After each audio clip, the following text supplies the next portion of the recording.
Service. Nancy Adams is retired, but instead of relaxing, she puts on a uniform and goes to work for the National Park Service.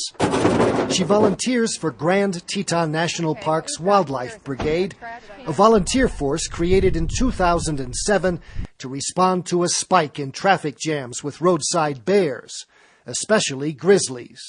When we arrive at a bear jam, typically there's people all over the place, and they're so excited they get to see this bear, and we're happy for them. We just want to make sure that they see it in a very safe and responsible way. That means ensuring visitors stay at least 100 yards away from bears to reduce the risk of a dangerous encounter. The bear is a wild animal, and it has its boundaries, and we have to respect those boundaries. And it's also not fair to the bear to intrude into its personal space. It needs to do what bears do. It needs to eat. It needs to take care of its young, and we don't belong in that little world of theirs. We need to respect that. When not managing traffic jams for bears, moose, or bison, Adams patrols picnic areas and campgrounds.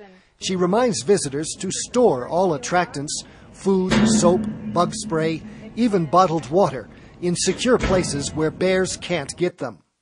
If bears get human food consistently, they become food conditioned and become a threat to human safety. So we have to remove them from the population. That means killing the bear or sending it to a zoo or research center because fed bears often get aggressive toward people. Wildlife jams, the same thing can happen. If we don't have folks out there managing the people at the jams, people and bears will get too close. And we're always concerned about someone throwing that cookie out to that bear for that picture. So if we have folks to help manage that scenario, that won't happen. That's where Adams comes in. While she doesn't get a paycheck, she says keeping the peace between bears and people is rewarding.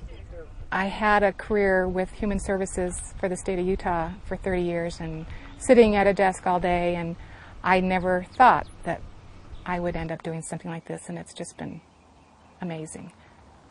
For Assignment Earth, I'm Gary Stryker.